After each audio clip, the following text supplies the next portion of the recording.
तामुलपुर नोगोर आफादनि गोदानै सायख'जानाय बिबानगिरिफोरा समायखिरा लाबाय। स्टुडिय'आव आं मलेन बसुमतारी। तामुलपुर नोगोर आफादनि गोदानै सायख'जानाय बिबानगिरिफोरनि समायखिरा लानाय हाबाफारि जानानै थाङो। समायखिरा लानाय बे हाबाफारियाव नोगोर जौगाखां बिफाननि अनारेबल एग्जिकिउटिभ मेम्बार मुनमुन ब्रह्म आरो बड'लेण्ड टेरिटरियेल काउन्सिल नोगोर जौगाखां बिफाननि CHD लंकेश्वर औवारिया नुजाथिदोंमोन। तामुलपुर मिउनिसिपाल बर्डनि समायखिरा लानाय हाबाफारियाव BTCनि EM मुनमुन ब्रह्मआ बाहागो लानानै फोरमायोदि थांनाय 5 बोसोराव UPPL सोरखारा जि खोथा बुंनानै खामानि मावनो हायाखै, रायजो राजानि साननायखौ फेलें खालामदों आरो मावफुङालासिनो थादों। बेफोर खामानिफोरखौ मावफुंना होनाया जोंनि दायित्व होनना फोरमायो खौरां बिजोङाव। लोगोसे गोनां बिथिङाव नोगोर जौगाखांनायखौ नोजोर होनानै माखासे खामानिखौ मावलांगोन होननानै बुङो BTCनि EM मुनमुन ब्रह्मआ।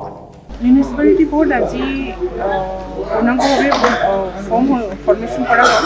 টেকিং চেৰেমনি আছিলে আজি। দীপক বড়োৰ নেতৃত্বত আমি গঠন কৰি দিছোঁ। খুব এটা শক্তিশালী এটা তামোলপুৰৰ কাৰণে হেৰি কৰিব পৰা, সজাব পৰা, মানে তামোলপুৰৰ ভৱিষ্যত পৰিকল্পনা কৰিব পৰা এটা টিম হৈছে।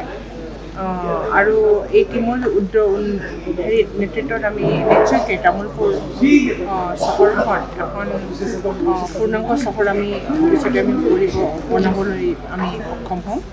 আৰু আমাৰ চৰকাৰ শ্ৰীযুত হাগ্ৰামা মহোদয়ৰ নেতৃত্বত আমাৰ BPFৰ চৰকাৰ আমি তামোলপুৰটো এটা পূৰ্ণাংগ চহৰ বনাবৰ কাৰণে আমি পৰিকল্পনা ইতিমধ্যে কৰিছোঁ আৰু এই 5 বছৰৰ ভিতৰতে এখন পূৰ্ণাংগ চহৰ এটা ৰূপায়ণ আমি দিম। নিৰ্ধাৰণ কৰা আছে তামোলপুৰটো নতুনকৈ বনোৱা এখন পৌৰসভা হয়।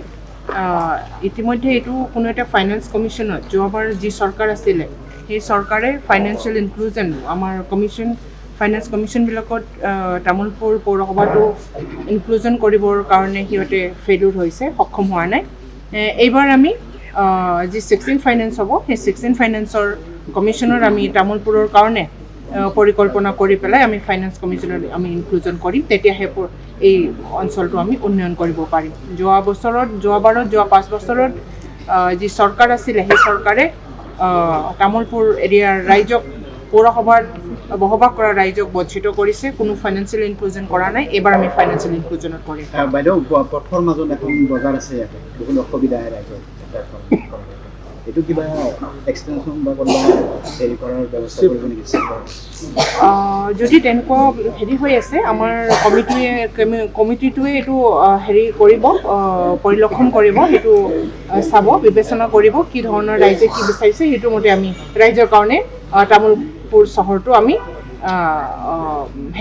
পৰিকল্পনা কৰিম। মিউনিচিপালিটি 2টা টাৰ্ম হ'ল যদিও কোনো উন্নয়ন হোৱা নাই, জাবৰ পেলোৱা ডাষ্টবিন নাই, ষ্ট্ৰীট লাইট নাই, তেনেধৰণৰ কোনো সুবিধা হোৱা নাই। নতুনকৈ এতিয়া কেনেকৈ কৰিব বুলি ভাবিছে? বহুতো পৰিকল্পনা আছে। এইবাৰ আমি চহৰৰ ৰাইজক আমি চহৰীয়া এটা অনুভৱ দিয়াম। যি চহৰৰ কাৰণে যি হেৰি লাগে,